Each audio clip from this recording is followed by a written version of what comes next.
Hey everyone, Tanya from My Fancy Design Shop, and today I'm going to go over my Spring Brush Set for Procreate. This set comes with 29 brushes, a color palette, and paper textures. It comes with a couple shape stamps. You'll see here there are 2 butterflies and 2 rainbows, a pattern stamp, line stamp, a couple fun confetti brushes that are birds and butterflies, and then you'll see some stamps of containers like planters, vases, a few leaves brushes, flower brushes, my favorite lavender brush, texture brushes, and a couple lettering brushes.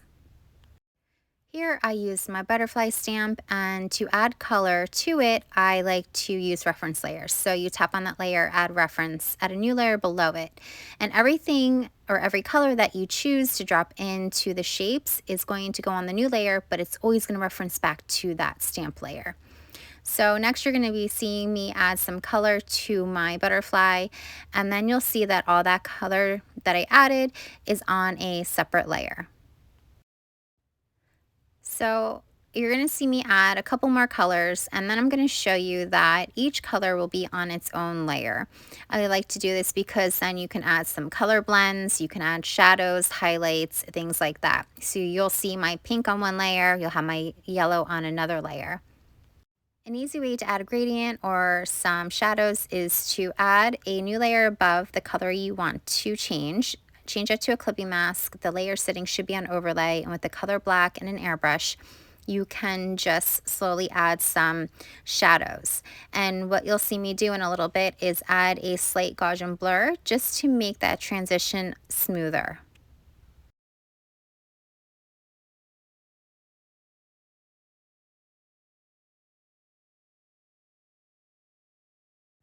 Now, sometimes you might want a textured color. So what I will do is add a new layer, and I'm going to drop in the color white. This is going to act as my background. And then I am going to add a new layer above it. I'm going to put a clipping mask on it, pick my color, choose a textured brush. Here I'm going to use my crayon brush, and I'm going to color right over that white section that I added. And you have instant textured coloring. Next are my rainbow stamps. There are 2. They are multi-line, and I'm going to show you 2 ways to add color to them. You can either drop in color, like here I'm going to just drop in yellow, and you'll see me drop in the color pink, or actually it's an orange. Or you can alpha lock the layer, and you can use a airbrush or a monoline brush as long as it's opaque, and color in your rainbow. And then what we're going to do is add a Gaussian blur, and it's going to have a blended effect. Next is the rainbow pattern brush, and this is a really fun brush. It's like my heart brush from my Valentine's set. It's just a rainbow pattern, but the more you go over the rainbows, the more colors it's going to change. It kind of gives like a really fun, maybe abstract look. You also can change the size of the brush. So if you wanted a smaller rainbow pattern, just bring down that size and go over it. A fun way to use this pattern brush is to add it to a shape. So I'm going to add a new layer below it, use my selection tool, and draw a quick circle, and I am going to drop in the color white.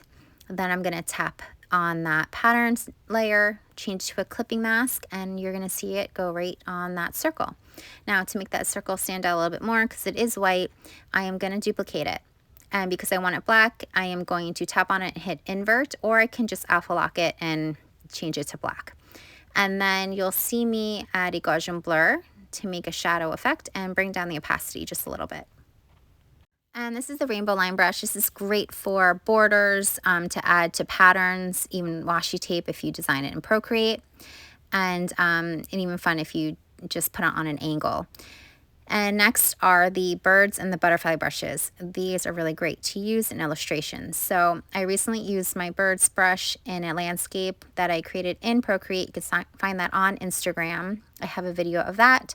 But these birds will change slightly in color and in size, and it already has the shadow and highlights built into them.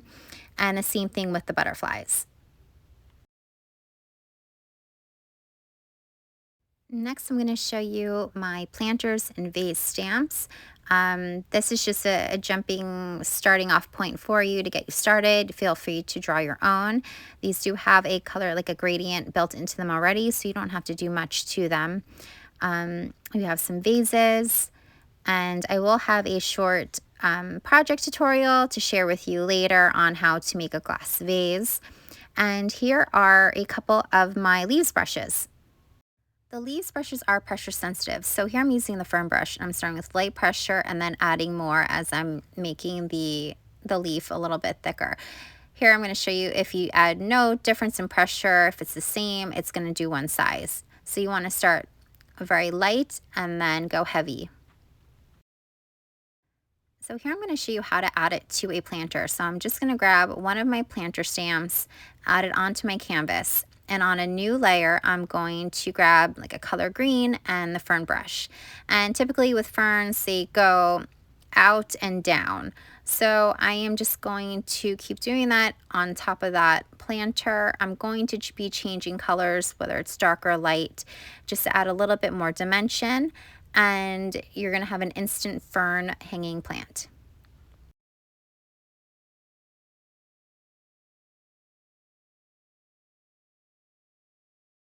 And here's a quick look of the other leaves brushes.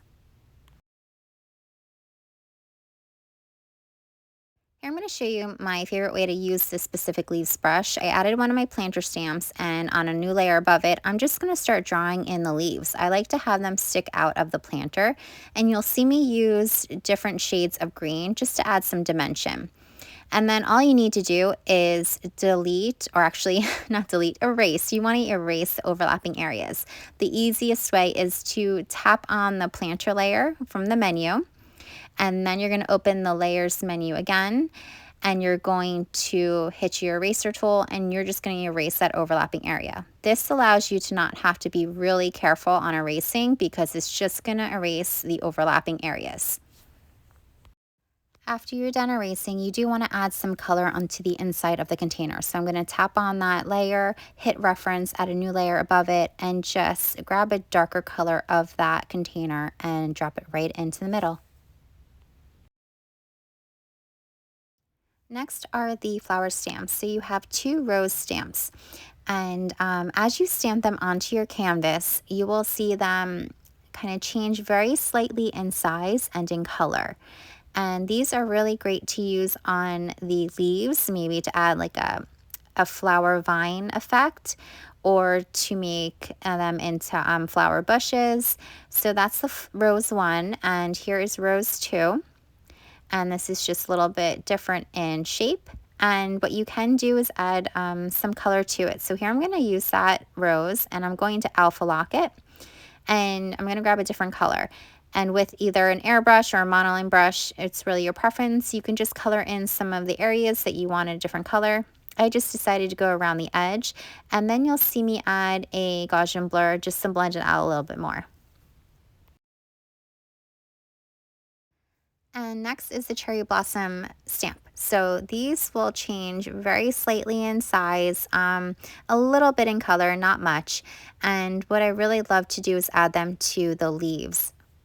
We're going to go back to the planter we just created, and on a new layer, I'm just going to start adding in cherry blossoms very randomly, and I'm going to change the size. And another way to use this stamp is to add them to your leaves to create like a flower vine. So here you're going to see me just very randomly add them to my leaves. Next is my Hydrangea brush. So this is pressure sensitive. So as you apply more pressure to your Apple Pencil, it will get larger. I like to just kind of like draw a circle, and then I'll go in with a different color. Here I used a lighter pink first. So I'm going to grab a darker pink and just kind of stamp on in just like the areas that are empty, just to add a little bit more dimension. I have 2 lavender brushes. These are probably my favorite. I just did a landscape with these. These are pressure sensitive. So you want to start with heavy pressure and then go light so they taper off. They will change color very slightly as you keep drawing lavender. Here I'm using a lighter purple, and then the lavender outline brush is the same thing, except it's not opaque, it's outline. Here I'm going to show you that you can just use the monoline brush that comes with the set and add a new layer below it, just so you can hide the end of the stem, and just draw a very thin stem for the lavender. Next, I'm going to show you the rope brush. So I used a dark brown and I went back to the planner we created, and I'm just going to start drawing in my rope for the hanging plant. I like to just draw a line, have it snap into place, and then a little circle for the knot. And we can't forget about that back piece of rope. So we're going to draw that in, and then we're going to erase the overlapping areas just like before. So what we're going to do is open the layers menu, tap on the leaves, hit select on the side menu, and then you're going to open the menu again, tap on the rope layer, and with the eraser tool, you're going to erase the overlapping area, and then you can still see the rope peeking through behind the leaves. Here I'm going to show you how to use the texture overlay brushes. Sometimes you just want a little bit of extra texture to your design. So here I'm going to use the first brush, and with the color white, I'm going to add a new layer above it. And what I'm going to do is probably just combine all the layers to be easy. Normally I do duplicate everything just in case if I don't like it. And I'm going to change that new layer to a clipping mask, change the setting to overlay, and I'm going to color right over it. And you're going to see a really cool texture effect. Now it is a bit intense, especially on the planter. So what I'm going to do is bring down the opacity until I kind of like it where it is. I think I brought it down to maybe 50%. Along with the monoline brush, I do have a highlight lettering brush, and this is just a brush that I've been actually working on for a while now, but I just decided to add it on here because I thought it'd be super fun. On your downstrokes, when you add the most pressure, you're going to see a built-in highlight. And here I'm just going to show you how hello will look like. It's usually my go-to word to practice with new brushes. And that is my spring set. Thank you again for joining me today. And if you have any questions, feel free to reach out to me here on YouTube or on Instagram. If you want to learn more about the set or grab it for yourself, you can find it at myfancydesignshop.com. I also have shops on Creative Market and on Etsy. All the links will be down in the caption. And thanks again.